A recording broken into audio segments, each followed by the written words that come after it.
Assalamualaikum warahmatullahi wabarakatuh. Alhamdulillah. Alhamdulillah alladzi bi ni'matihi tatimmus shalihat.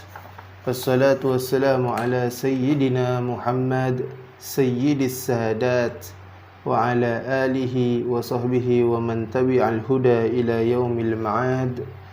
Amma ba'd. Fa ya ayyuhal ibad, fa ya ayyuhal musyahidun, para pemirsa Al-Barakat TV yang senantiasa dimuliakan oleh Allah Subhanahu wa taala, kita akan melanjutkan kajian kita di dalam kitab Ar-Risalatul Jami'ah wa Tadhkiratun Nafi'ah karya Al-Imam Al-Habib Ahmad bin Zain Al-Habsyi rahimahullah taala wa ra'ah. Kita telah memasuki bab ihsan.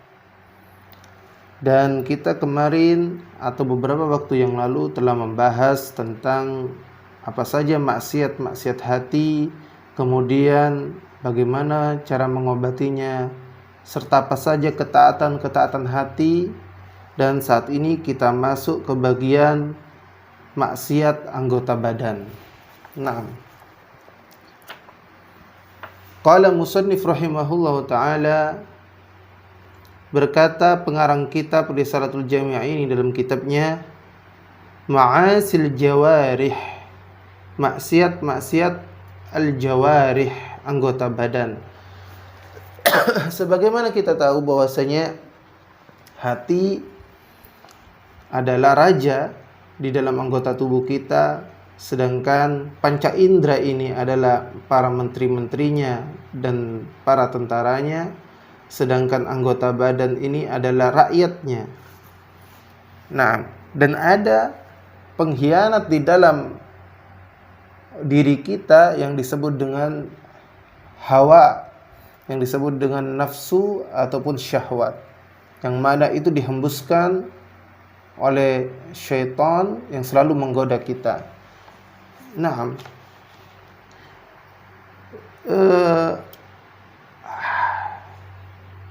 apa yang kita lakukan dari anggota tubuh kita merupakan cerminan dari apa yang ada di dalam hati kita.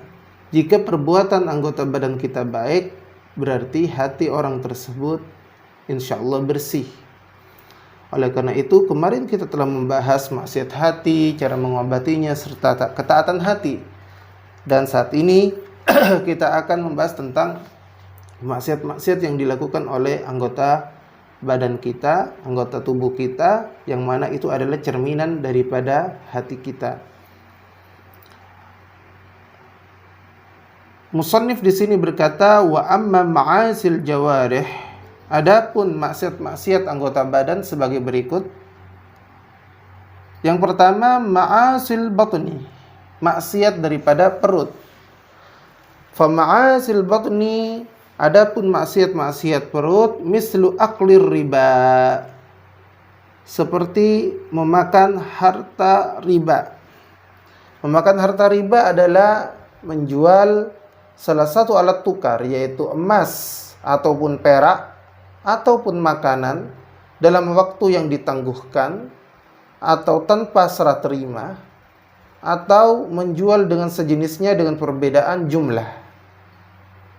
Dan setiap hutang piutang yang menarik keuntungan, maka itu adalah riba.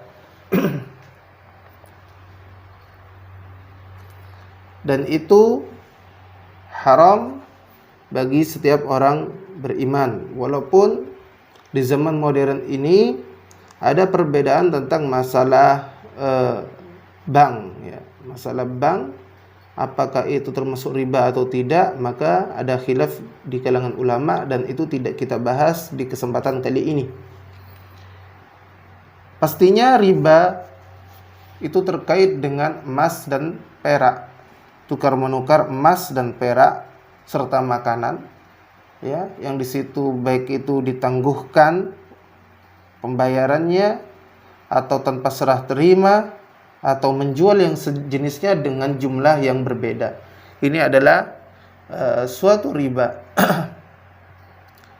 Sebagaimana ketika sahabat, ya, menjual atau menukar antara satu kilo kurma yang bagus dengan 2 kilo kurma yang jelek, maka ini disebut dengan riba dan ini haram.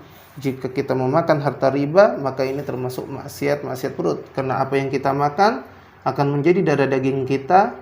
Kalau yang kita makan ini adalah sesuatu yang haram, maka kita akan sulit menjalankan ketaatan kepada Allah. Namun jika yang kita makan ini dari sesuatu yang halal, jauh daripada syubhat ataupun yang haram, maka tubuh kita akan mudah untuk melakukan ketaatan-ketaatan.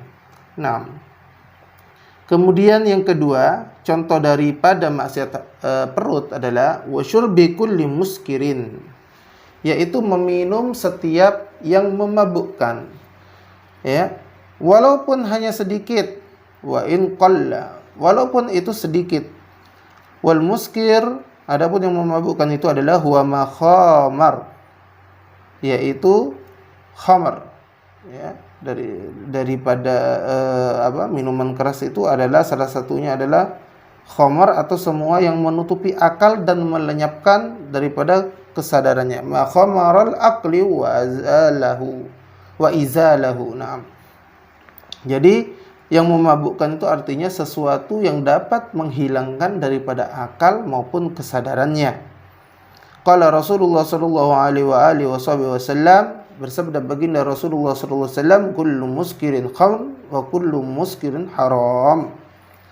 Segala sesuatu yang memabukkan itu adalah khamr atau menutupi akal, dan segala sesuatu yang memabukkan adalah haram.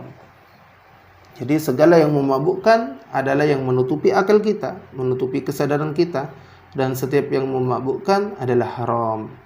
Ini adalah sabda baginda Rasulullah SAW yang diriwayatkan oleh Al-Imam Muslim dengan sanad yang sahih. Kemudian juga maksiat perut adalah wa akli malil yatim. Wa akli malil yatim, yaitu memakan harta anak yatim. Yatim adalah setiap anak kecil yang wafat ayahnya.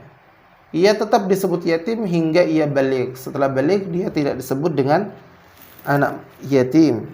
Jadi anak yatim adalah anak kecil yang belum balik, yang ditinggal wafat ayahnya.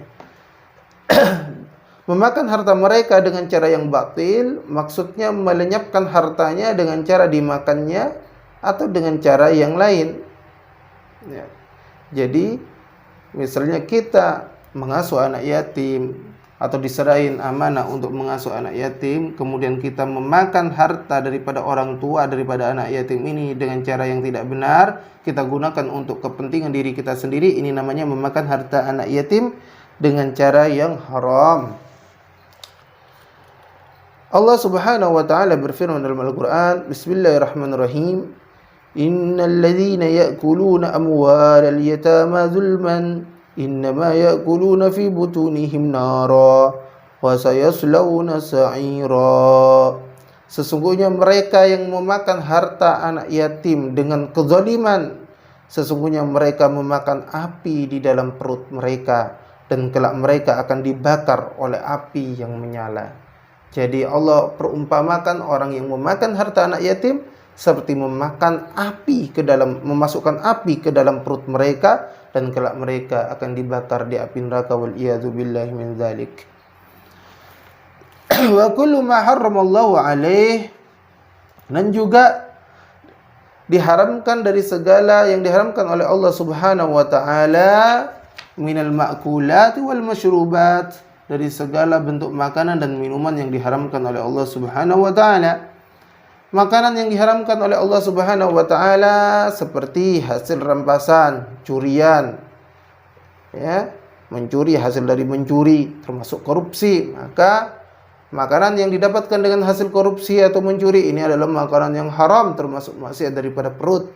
Kemudian buruan di tanah haram, dan segala yang tak boleh dimakan dagingnya, makan babi misalnya atau anjing misalnya, serta makanan yang berbahaya bagi badan. Ya, disebutkan juga, mohon maaf, para ahli sufi menyebut bahwasanya rokok itu adalah haram. Walaupun ini terjadi khilaf di kalangan ulama, termasuk maksudnya ulama fikih, ya, haram ataukah makruh. Nah, sedangkan menurut ulama sufi rokok itu adalah haram karena hal itu adalah sia-sia dan membahayakan bagi badan. Nah, jadi segala apa yang berbahaya bagi badan kita ataupun makanan yang sudah jelas-jelas keharamannya seperti daging babi atau anjing, kemudian dengan cara mengambil harta itu atau memperoleh harta itu dari yang haram, kemudian kita belikan untuk makanan yang kita suapkan ke dalam diri kita ataupun keluarga kita, itu merupakan termasuk maksiat daripada perut kita. Waliyadu billahi min dzalik. Dan juga minuman-minuman yang diharamkan oleh Allah seperti arak, ya. Kemudian nabit, arak itu anggur, ya, dari anggur yang difermentasikan. Kemudian minuman keras, air susu dari hewan yang haram dimakan, darah dan segala benda cair serta minuman lainnya yang diharamkan oleh Allah Subhanahu wa taala, maka itu termasuk maksiat daripada perut.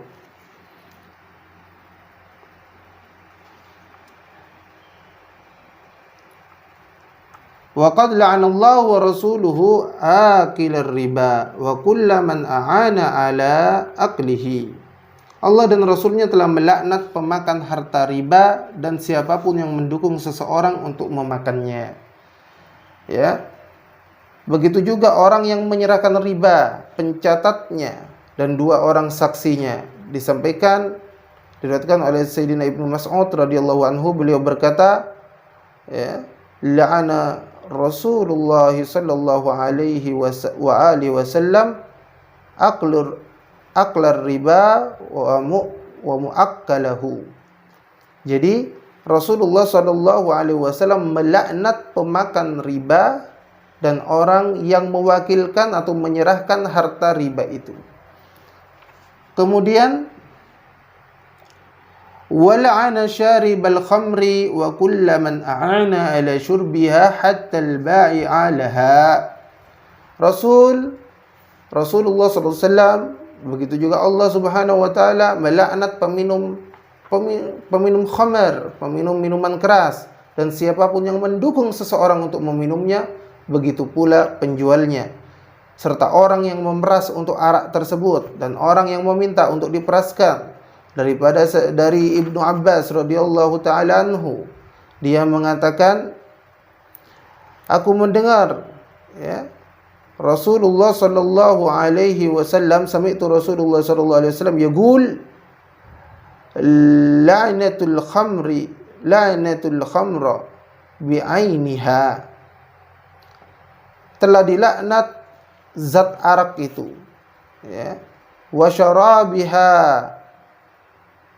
dan juga peminumnya, wa syaqiha, dan juga penuangnya, wa ba'i'aha, dan juga penjualnya, ya, dan juga pembelinya, pemerasnya, orang yang minta diperaskan, pembawa dan yang membawakan, orang yang membawakan arak itu, serta pemakan harta hasil penjualannya.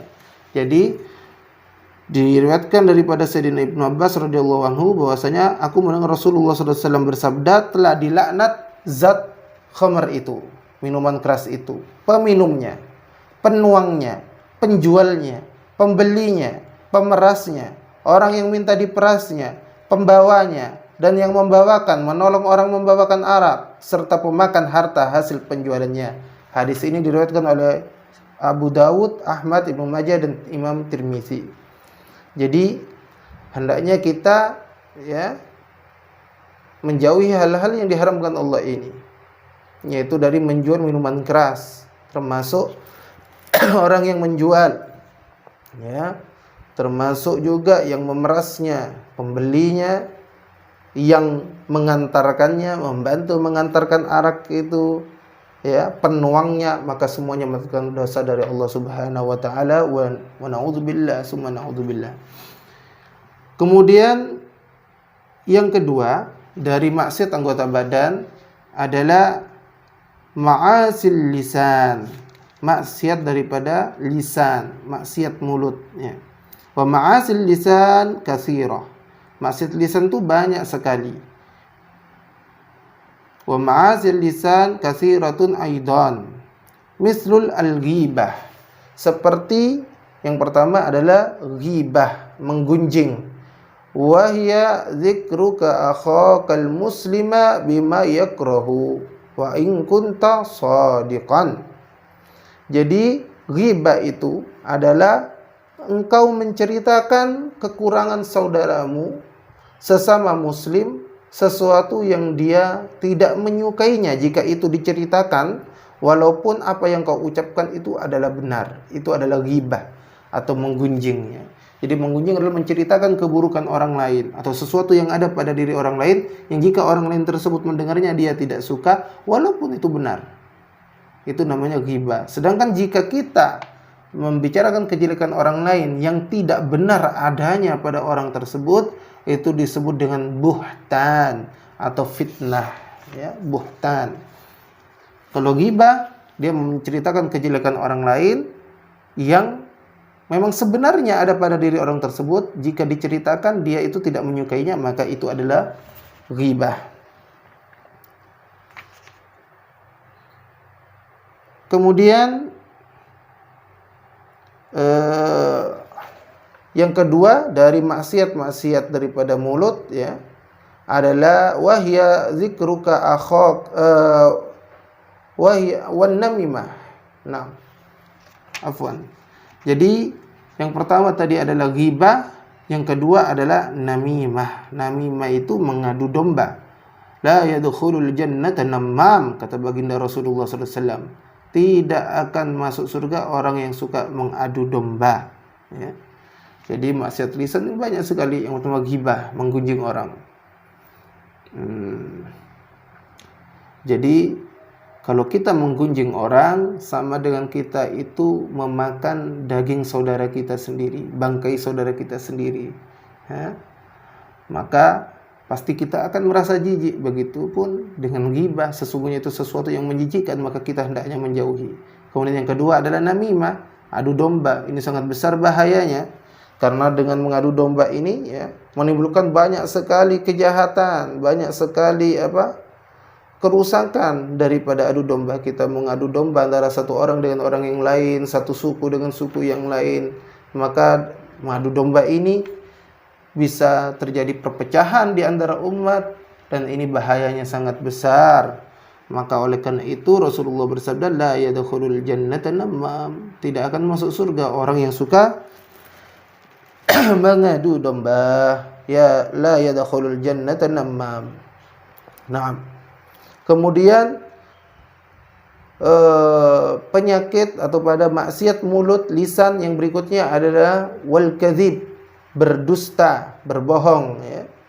Kalau kita suka berbohong, maka kita tidak akan dipercaya lagi oleh orang-orang di sekitar kita, dan kita akan dicap pembohong seterusnya, ya.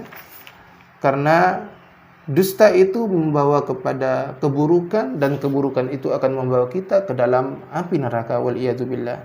Kemudian wasyatmi. Jadi maksiat lisan berikutnya adalah syatam atau syatmi, yaitu syatam itu mencemarkan kehormatan orang lain, ya, pencemaran nama baik orang lain, ya. Terus sekarang ini banyak lagi ngetren, ya, pencemaran nama baik. Nah, ini disebut dengan syatam, dan ini dilarang, dan ini diharamkan oleh Allah Subhanahu wa taala, ya. Dan ini termasuk maksiat daripada mulut, ya, mencemarkan kehormatan orang lain. Kemudian maksiat lisan yang berikutnya adalah wasyabbi, mencaci, asyab, mencaci. Kemudian walla'ni, melaknat, wa ghairiha, dan selainnya. Apa bedanya mencaci dan melaknat? Mencaci itu adalah melemparkan ucapan kepada orang lain yang mengandung hal-hal yang meremehkan atau merendahkan orang tersebut. Sedangkan melaknat adalah melemparkan ucapan kepada orang lain bahwa ia jauh dan terusir daripada rahmat Allah Subhanahu wa taala. Jadi, tiga hal ini yang saat ini sedang marak di tengah-tengah kehidupan kita, yaitu banyaknya asyatam, yaitu syatam itu adalah caci maki yang bermaksud untuk menghancurkan kehormatan orang lain atau pencemaran nama baik orang lain.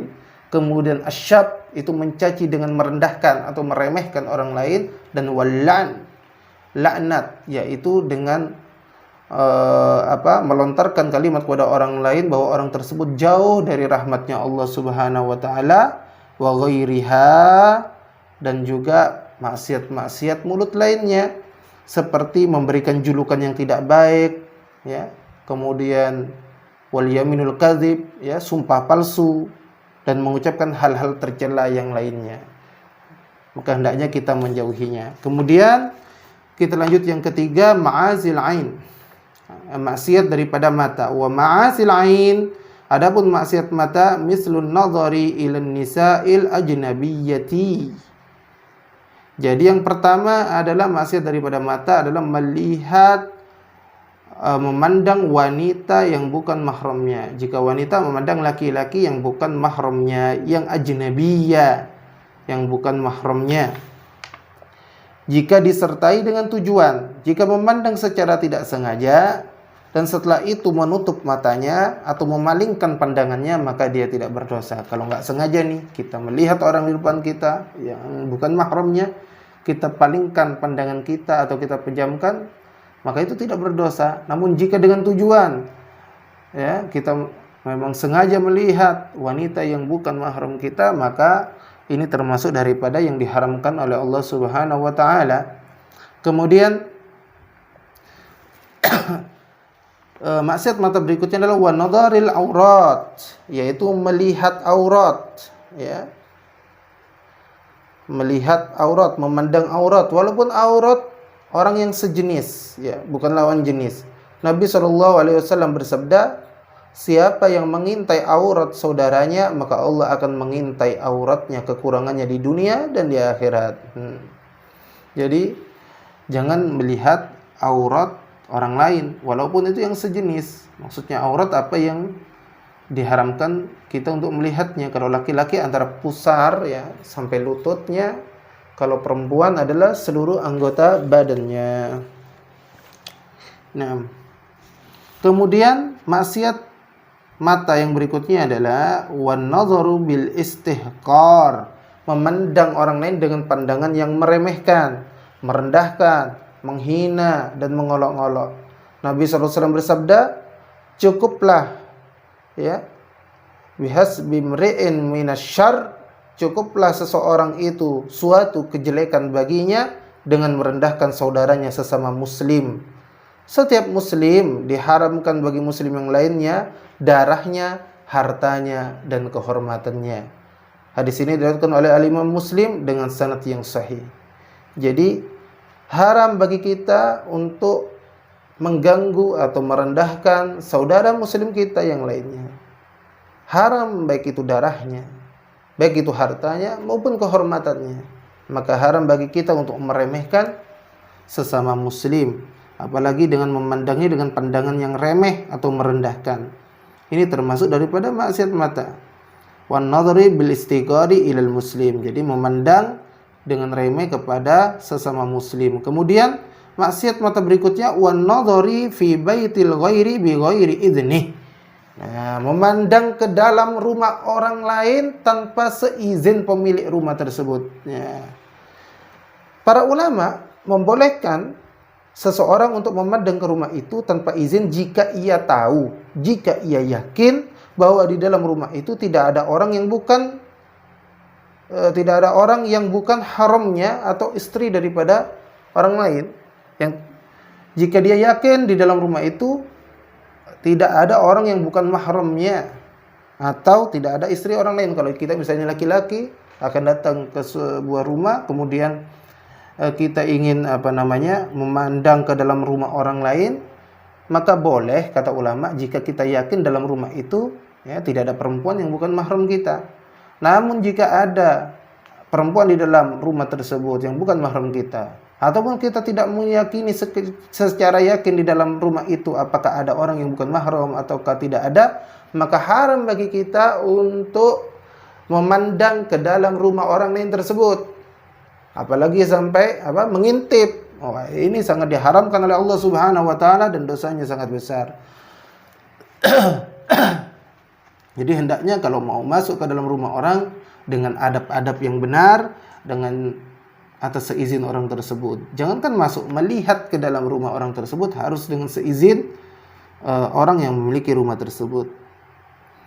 Inilah maksiat-maksiat mata. Kemudian maksiat yang lainnya, yang keempat adalah ma'asil uzun, maksiat daripada telinga kita. Wa ma'asil uzni kal istima'i ilal ghibah. Adapun maksiat telinga atau pendengaran adalah mendengarkan pergunjingan, ya. Wa ghairi dzalika minal muharramat, dan hal-hal lainnya yang diharamkan untuk kita dengarkan, seperti mendengarkan perkara dusta, adu domba, dan mendengarkan hal-hal yang diharamkan oleh Allah Subhanahu wa taala. Sebab pendengar itu bersekutu dengan pembicaranya.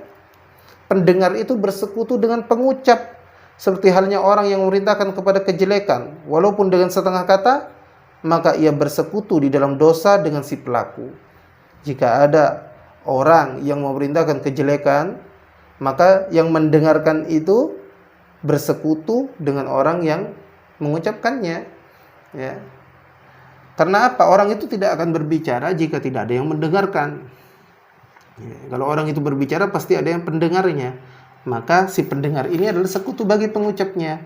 Maka jika ada orang yang menggunjing, haram kita menggunjing, juga haram kita mendengar gunjingan. Sama dosanya. Jika ada orang berdusta, haram kita mendengarkan perkataan dusta tersebut. Karena orang yang berkata dusta dan yang mendengarkan, yang menggunjing dengan orang yang mendengar gunjingan itu sama saja. Karena tidak mungkin orang tersebut menggunjing jika tidak ada yang mendengarkannya. Nah, inilah maksiat-maksiat telinga. Kemudian yang kelima, ma'asil yad, maksiat daripada tangan. Wa ma'asil yadi kat tatfif fil kaili wal wazni wal khiyana. Jadi maksiat tangan itu seperti mengurangi takaran, mengurangi dalam neraca dan timbangan, ya. Kalau jual beli misalnya di pasar ataupun di toko kita menjual sesuatu, janganlah kita mengurangi takaran atau timbangan dengan cara yang curang. Jadi mengurangi takaran itu memberikan kepada seseorang lebih sedikit dari haknya. Allah Subhanahu wa taala berfirman dalam Al-Qur'an, Bismillahirrahmanirrahim. Alladzina idza iktalu 'alan nasi yastawfun wa idza kaluhum aw wazanuhum yukhsirun ala yadhunnu ulaika annahum mab'utsun liyaumin 'azim yauma yaqumun nasu lirabbil alamin. Allah berfirman dalam Al-Qur'an, yaitu orang-orang yang apabila menerima takaran dari orang lain, mereka minta untuk dipenuhi. Namun apabila mereka menakar atau menimbang untuk orang lain, mereka mengurangi. Tidakkah orang-orang itu menyangka bahwasanya sesungguhnya mereka akan dibangkitkan pada suatu hari yang agung, yaitu hari ketika manusia berdiri menghadap Tuhan semesta alam. Apakah orang yang mengurangi takaran ini, dia tidak memikirkan bahwasanya mereka kelak akan dikumpulkan oleh Allah Subhanahu wa taala di akhirat untuk mempertanggungjawabkan dari apa yang telah ia perbuat? Bahwasanya Allah Maha melihat kita. Allah Maha melihat kita. Allah Maha mengetahui isi hati kita. Maka jangan sekali-kali kita mengkhianati Allah. Jangan sekali-kali kita merasa tidak dipandang oleh Allah. Allah lebih dekat daripada urat nadi leher kita. Maka jauhilah maksiat-maksiat ini. Termasuk juga maksiat tangan adalah wal khiyana, berkhianat. Khianat adalah lawan dari kata amanah.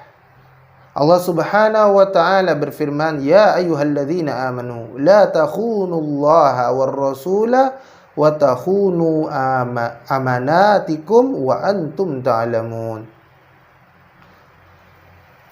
Ya ayyuhalladzina amanu, wahai orang-orang yang beriman. Ya ayyuhalladzina amanu, wahai orang-orang yang beriman. La takhunullaha war rasula. Janganlah kalian mengkhianati Allah dan Rasulnya. Wa takhunu amanatikum, dan janganlah kalian mengkhianati amanat-amanat yang kalian emban. wa antum ta'lamun, sedang kalian mengetahui. Rasulullah SAW bersabda, tidak ada iman, la imana liman la amanatalah, wa la dina liman la ahadalah. Tidak ada iman bagi siapa yang tidak amanah kepada dirinya, tak ada agama bagi siapa yang tak menepati janji pada dirinya. Hadis ini diriwayatkan oleh Imam Ahmad, Tabrani, Ibnu Hibban dan Al-Bazzar. Jadi tidak ada iman kata baginda Rasul bagi orang yang tidak amanah, dan tidak ada agama bagi orang yang tidak menepati janji. Wahai orang-orang yang diserahi amanah, para wakil rakyat, para pemimpin-pemimpin negara, kalian telah diberikan amanah oleh rakyat, dipilih oleh rakyat untuk mengemban amanah, tanggung jawab. Kalian sudah berjanji ketika kampanye dan sebagainya, maka hendaknya kalian tunaikan amanah itu dengan sebaik-baiknya, dengan optimal. Maka kalian hendaknya tunaikan janji kalian itu, sehingga tidak termasuk orang yang bermaksiat di hadapan Allah Subhanahu wa taala. Termasuk kita semua yang diberi tanggung jawab amanah dan juga telah memiliki perjanjian, maka hendaknya kita menunaikan amanah itu dan jangan berkhianat. Kemudian maksiat dari tangan yang lainnya adalah wasyariqah, mencuri. Mencuri adalah mengambil harta secara sembunyi-sembunyi dan zalim, ya. Kemudian termasuk mencuri ini adalah korupsi, ya. Orang yang korupsi ini berarti telah melakukan maksiat tangan. Wasairil muamalatil muharramah, dan segala interaksi yang diharamkan. Seperti apa? Kal qatl, seperti membunuh, wad darbi bi ghairi haqq, dan memukul tanpa kebenaran. Nah, jadi maksiat-maksiat tangan lainnya yang diharamkan seperti menyakiti, menyiksa secara zalim, serta gangguan yang tercetus dari kedua kejahatan tersebut terhadap muslim, seperti menulis untuk menyakiti seseorang bagi mereka yang tak dapat berbicara secara langsung. Misalnya kita, jadi tulisan ini sama dengan lisan, ya. Maksiat tangan, misalnya kita menulis sesuatu, kita chatting, kita WA, ataupun menulis sesuatu yang menyakiti, kira-kira menyakiti orang lain atau mencemarkan nama baik orang lain, maka ini termasuk maksiat tangan yang harus kita jauhi. Termasuk juga maksiat tangan adalah seperti membunuh jiwa yang haram dibunuh, baik muslim ataupun kafir zimmi, orang kafir, orang non muslim yang ada perjanjian damai dengan kita, maka haram bagi kita untuk membunuhnya dan wajib kita melindunginya, baik secara sengaja atau mirip dengan sengaja, seperti memukul dengan niat tidak membunuh tapi ternyata orang yang dipukul tersebut meninggal, maka ini termasuk membunuh. Kemudian juga memukul tanpa kebenaran, ini juga diharamkan, termasuk maksiat tangan, kecuali jika memukul dengan kebenaran. Seperti apa memukul dengan kebenaran itu? Seperti memukul anak kecil jika meninggalkan sholat padahal dia telah mencapai usia 10 tahun, atau semacam dengan itu. Namun memukul anak kecil ini terdapat aturannya di dalam syariat, seperti tidak boleh memukul dengan pukulan hingga berbekas, atau memukul di tempat yang berbahaya. Jadi memukul dengan kebenaran pun ada aturannya, sehingga tidak menyakitinya dan tidak membahayakannya. Ini sungguh indahnya ajaran agama Islam. Nah, kemudian maksiat yang berikutnya yang harus kita jauhi dan diharamkan oleh Allah Subhanahu wa taala dan Rasulnya adalah ma'asir rijli, yaitu maksiat daripada kaki. Wa ma'asir rijli, adapun maksiat kaki diantaranya adalah al-masyu fi si'ayah, berjalan untuk mengadukan. Maksudnya memfitnahnya di hadapan penguasa atau hakim. Dia berjalan kepada penguasa atau hakim atau kepada polisi untuk memfitnah seseorang, maka jalannya orang tersebut termasuk maksiat, ya. Kemudian juga jadi al-masyu fi si'ayatin bi muslim, jadi dia berjalan kepada penguasa untuk mengadukan seorang muslim, membahayakannya di depan hakim atau semacam itu. Kemudian au qatlihi, atau berjalan untuk membunuh, berjalan dengan tujuan membunuh seorang muslim atau membahayakan dirinya, ini termasuk maksiat. Au ma yadurruhu, ataupun berjalan untuk membahayakan orang lain bi ghairi haqq, tanpa alasan yang benar. Karena dengan demikian mengakibatkan timbulnya rasa takut bagi yang diadukan atau menjadikan gemetar dan takut keluarganya karena pengaduannya terhadap penguasa. Dan juga pada jiwa, kehormatan dan harta. Jika pengaduan kepada hakim yang dilandasi kebenaran adalah sesuatu yang diperbolehkan. Jadi jika kita berjalan untuk mengadukan seseorang atau ingin membunuhnya atau ingin membahayakannya tanpa alasan yang benar, maka ini diharamkan karena dapat menakuti atau membuat gentar, gemetar, cemas sesama muslim lainnya. Namun jika dia mengadukan kepada hakim ataupun kepada polisi sesuatu yang dilandasi kebenaran, maka sesuatu itu diperbolehkan. Misalnya ada orang tetangga kita mengganggu kita atau mengancam kita, kita adukan kepada orang yang berwenang, kepada pihak yang berwenang seperti polisi atau hakim, maka hal itu diperbolehkan. Wa ghairu dzalika min kulli ma haramul masyu ilaih. Dan hal-hal apapun yang diharamkan yang lainnya kita untuk berjalan kepadanya, seperti berjalan untuk memperbanyak kelompok orang-orang jahat atau orang zalim atau dengan tujuan untuk kezaliman, maka berjalannya kita termasuk maksiat daripada kaki kita. Kemudian yang ketujuh, ma'asil farji, maksiat kemaluan. Seperti apa? Kazina, seperti zina. Zina adalah perbuatan jima senggama yang dilakukan oleh seorang laki-laki dengan wanita yang tidak dihalalkan baginya. Kemudian wal liwat, homoseksual, yaitu hubungan sesama jenis, ya, hubungan sesama jenis. Kemudian ataupun memasukkan, alat kemaluan ke dalam anus daripada orang lain, baik itu laki-laki maupun wanita, maka itu disebut dengan al-liwat. Kemudian wal istimna'i bil yad, yaitu onani, ya, istimna bil yad, jadi mengeluarkan mani dengan tangan, itu juga termasuk maksiat tangan, ya. Maksudnya dengan tangannya sendiri, ya, mengeluarkan mani dengan tangannya sendiri atau yang disebut dengan onani, maka ini diharamkan. Wa ghairiha, dan maksiat kemaluan yang lainnya seperti berhubungan seks dengan istri yang sedang haid, istri kita sedang haid ataupun nifas, walaupun dengan penghalang, maka itu diharamkan. Nah, itu termasuk maksiat kemaluan. Kemudian yang terakhir, yang kedelapan adalah min ma'asil badan. Jadi maksiat seluruh anggota badan. Wal maksiatu bi kulli badan, yaitu maksiat dengan seluruh badan kita. Seperti apa? Kal uquqi lil walidain, seperti durhaka kepada kedua orang tua atau salah satu di antara kedua orang tua kita, dan terus ke atas. Maksudnya kakek, nenek ke atas. Walaupun orang tua kita masih ada, walaupun orang tua yang terdekat masih ada, maka haram bagi kita untuk durhaka kepada orang-orang tua kita. Kata durhaka dalam bahasa Arab adalah al-uquq, yang berakar dari kata al-aqa, yang berarti terputus. Menurut ahli bahasa, maknanya adalah mereka yang membangkang kepada orang tuanya. Ukurannya adalah sesuatu yang menjadikan kedua orang tuanya itu tersakiti hatinya dikarenakan gangguan yang tidak ringan menurut kebiasaan masyarakat setempat, walaupun bukan suatu perkataan yang diharamkan jika dilakukan kepada selain orang tua mereka. Ya, ini termasuk maksiat badan. Kemudian maksiat badan yang lain adalah wal firaru minaz zahfi wa huwa minal kabair, lari meninggalkan peperangan, ya, yaitu membelakangi mundur dari orang kafir, melarikan diri dari peperangan di saat peperangan yang dilakukan oleh orang Islam, maka ini termasuk maksiat badan. Allah Subhanahu wa taala berfirman, "Wa may yuwallihim yawma idzin duburahu illa mutaharrifan liqitalin aw mutahayyizan ila fi'atin faqad ba'a bighadabin minallahi wa ma'wahum jahannam wa bi'sal masir."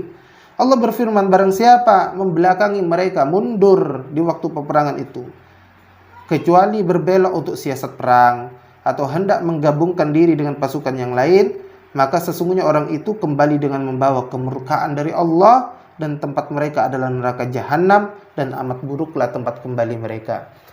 Dua hal ini, durhaka kepada orang tua dan lari daripada peperangan, termasuk dosa yang besar. Minal kabair, termasuk dosa yang besar. Wa ghairi ma dzukira minal muharramat, dan juga di antara yang lainnya adalah apa yang diharamkan dari anggota badan, mislu qati'atir rahim wa dzulmin nas, termasuk memutuskan tali silaturahim dan menzalimi manusia. Memutuskan tali silaturahim adalah memutuskan hubungan kedekatan kekerabatan. Ya.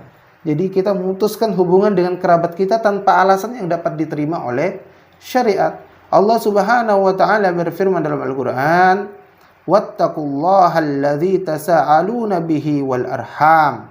Dan bertakwalah kepada Allah yang dengan namanya kamu saling meminta satu dengan yang lain, dan peliharalah hubungan silaturahim. Jadi maksudnya bertakwalah dalam hubungan silaturahim dan janganlah kalian putuskan. Rasulullah SAW bersabda, "La yadkhulul jannah qati'ur rahim." Tidak akan masuk ke dalam surga orang yang memutuskan tali silaturahim dengan saudaranya. Kemudian maksiat badan yang selanjutnya adalah menzalimi manusia yang lainnya. Ya. Allah berfirman di dalam Al-Qur'an, "Inni haramtu zulma ala nafsi wa ja'altuhu bainakum muharraman fala tadhallamu." Allah Subhanahu wa taala berfirman, ya,